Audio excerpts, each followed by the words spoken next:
bahwa salah satu tersangkanya ini anak petinggi polisi, Om. Kan 2 DPO udah hilang ini kan.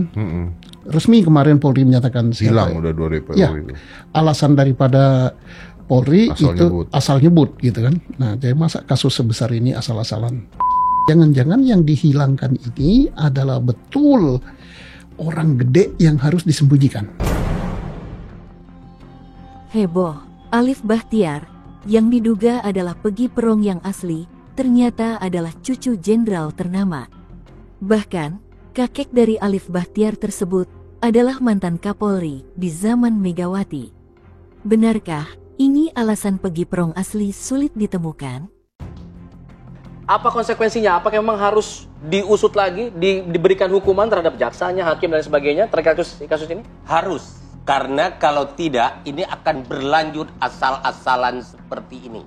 Karena apa? Yang penting putus-putus perkara. Hakim juga udah menumpuk. Jadi serba salah. Saya nggak tahu lagi bagaimana memperbaiki hukum di Indonesia, penegakan hukum Indonesia luar biasa, Rod. Bentuk hukumannya kayak apa? Saya mengatakan begini, ini saya tidak boleh mengatakan nanti pasti dibilang, wah nggak ada bukti Anda ngomong. Saya tahu, saya pelaku di lapangan. Oke. Ya, saya selain akademis, saya pelaku di lapangan. Ya. Hukum ini sudah menjadi korporasi penegakan hukum. Di semua unit kerja, di semua subsistem, menjadikan penegakan hukum sebagai sumber penghasilan gila-gilaan. Oke. Ya, satu. Yang kedua, proses penegakan hukum tidak lagi ada rasa belas kasihan terhadap orang yang cari keadilan. Yang penting saya berhasil.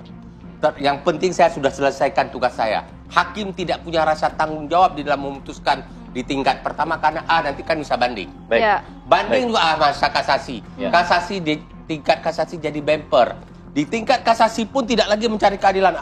Tingkat PN sudah dihukum, PT dihukum, Baik. kasasi juga Bang begitu. Nasrullah. Dan oleh karena itu sanksi terhadap pelaku dalam kasus ini menjadi pembelajaran hati-hati ke depan. Baik. Kalau Anda tidak menegakkan hukum secara baik, Ya. jadi akan berulang terus. Oke. Diketahui, Alif Bahtiar diduga merupakan salah satu DPO yang dihilangkan dari BAP kasus Vina Cirebon. Alif Bahtiar diduga adalah pelaku utama yang masih belum ditangkap oleh polisi. Pengacara dari keluarga Vina sempat geram ketika polisi tiba-tiba menghilangkan 2 DPO lain dengan alasan nama tersebut dianggap fiktif. Hal ini justru memperkuat dugaan publik bahwa dalang utamanya masih disembunyikan.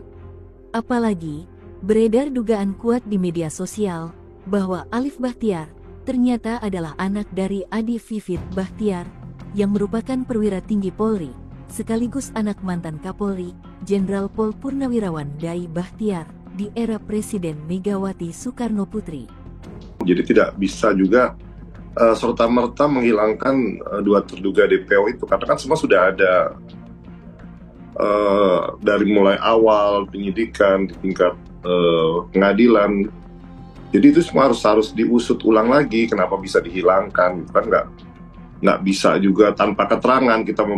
Kita berusaha untuk menemui pihak Polda Jabar juga masih belum diberi kesempatan.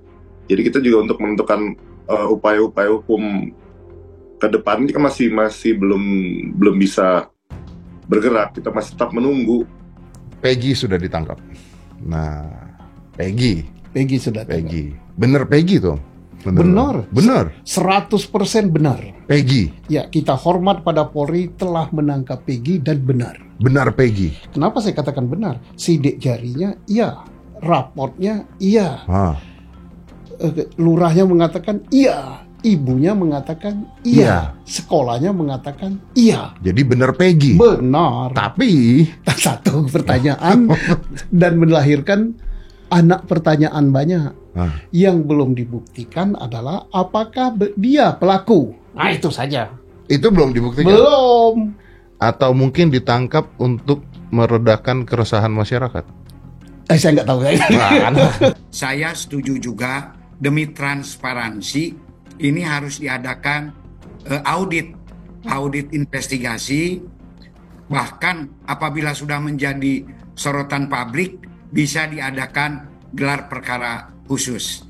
Karena di dalam hal ini Polri pun juga diawasi baik secara internal, mulai dari Biro Wasidik, kemudian ada juga Irwasum, ada juga Propam, bahkan Kompolnas. Belum lagi pengawas-pengawas eksternal, Komnas HAM dan lain-lain. Jadi di sini memang Polda Jabar harus betul-betul mampu menerangkan sehingga tidak ada kecurigaan-kecurigaan dari masyarakat. Selain itu, penangkapan Peggy Setiawan oleh Polda Jabar beberapa waktu lalu memunculkan kejanggalan di masyarakat. Banyak masyarakat meyakini Peggy yang ditangkap bukanlah pelaku sebenarnya dalam kasus Vina Cirebon. Keluarga Peggy, bahkan teman kerja Peggy meyakini bahwa Peggy Setiawan yang kini ditangkap sebenarnya tidak bersalah.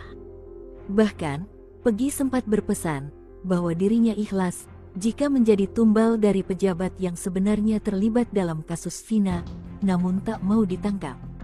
Teman kerja Peggy memberi kesaksian saat malam kejadian kecelakaan Vina dan Eki, Peggy sedang bekerja bersama dirinya.